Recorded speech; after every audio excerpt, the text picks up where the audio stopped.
My wife and I have been married for 6 months. We urgently got married after Trump was elected because that's what everyone was telling us to do.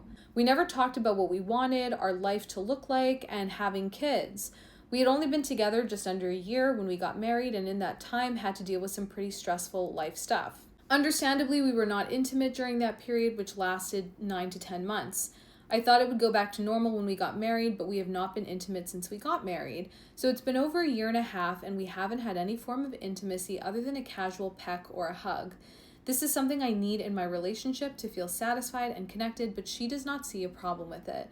We have had conversations about it many times with promises of change, but still nothing has yet to happen. There are other issues in our relationship, like pressure on a timeline to have children from her. I would like to finish my education first, but she wants one now. Communication issues, she tends to take things and spin them around on me, and I just end up agreeing to stop the discussion. The most confusing one is that I have become more attracted to men recently. I've been off birth control for a year now, and after having it for 10 years, I've noticed I'm not as attracted to her as I once was. I find myself daydreaming about having a relationship with a man and how much happier I would be.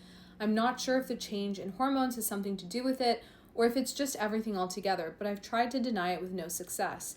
I'm not sure what to do or how to go about it. My usual MO is to ignore until it goes away, but I'm afraid that if I do, we will have children and then I will feel trapped. Any advice is appreciated. It sounds like a really complicated situation. There are so many factors at play here.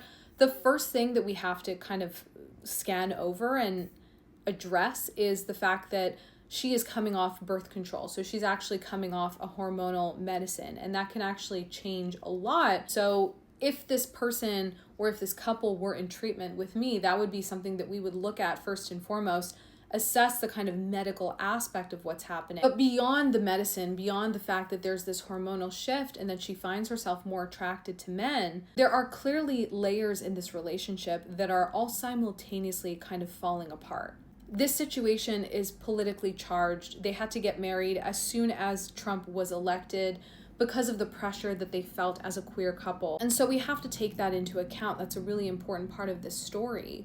But the fact that they haven't had any intimacy for almost a year, the fact that they have conflicting ideas about when to have kids, the fact that their communication style is really defined by one partner just shutting down and accepting it and accepting everything getting turned around on them, this couple has a lot of work to do. This is certainly a couple that I think would really benefit from couples therapy and from treatment. Not in the least of which because there are some really heavy and serious decisions that need to be made. For example, decisions around having a child. My advice for this couple would be to seek treatment immediately. Get yourselves into treatment, whether individually or together, and really flesh out whether this is the right relationship for both of you.